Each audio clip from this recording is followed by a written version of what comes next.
ఇప్పుడేంటి ఉన్న పలంగా వాడు అమెరికా వెళ్ళిపోవాలంట?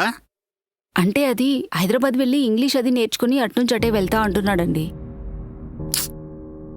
తెలుగింత బాగా వచ్చినప్పుడు అది నలుగురికి చెప్పుకుంటూ బతకకుండా ఇప్పుడు ఆ కొత్త భాష ఏదో నేర్చుకుని ఏం సాధిస్తాడట? కాలేజీలో లెక్చరర్ పోస్ట్ కూడా చూశాను కదా వాడికి. మంచి జీతం, హాయిగా బతక చిక్కడే. లెక్చరర్గా చేయడం నాకు ఇష్టం లేదు నాన్న. రే నువ్వు ఆగరా. నువ్వు ఉండమ్మా. లెక్చరర్గా చేయడం నాకు ఇష్టం లేదు నాన్న. ఇష్టం లేదంటే ఏంట్రా అర్థం? ఇదేమన్నా తప్పు పనా? మేమందరం చేయట్లేదా? అదే నాన్న, నీలా ఉండిపోవడం నాకు ఇష్టం లేదు. అయినా అసలు ఎవరు నేర్చుకుంటున్నాను నాన్న తెలుగు? నువ్వు నీ చాదస్తం కాకపోతే. నేర్పేవాడుంటే నేర్చుకునేవాడు ఎలాగైనా నేర్చుకుంటాడు. అసలు భవిష్యత్తులో నేర్పేవాడే లేకపోతే ఎవరన్నా ఎలా నేర్చుకుంటారు? నాన్న అసలు నేను చెప్పింది మీకు అర్థమే కాదు.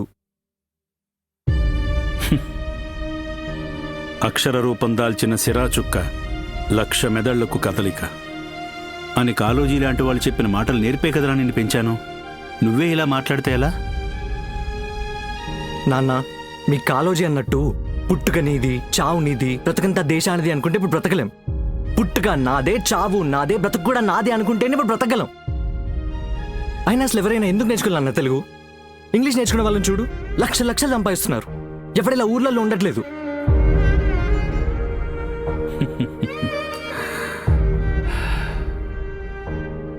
సొంత భాష ఎందుకు నేర్చుకోవాలని అడుగుతున్నావు?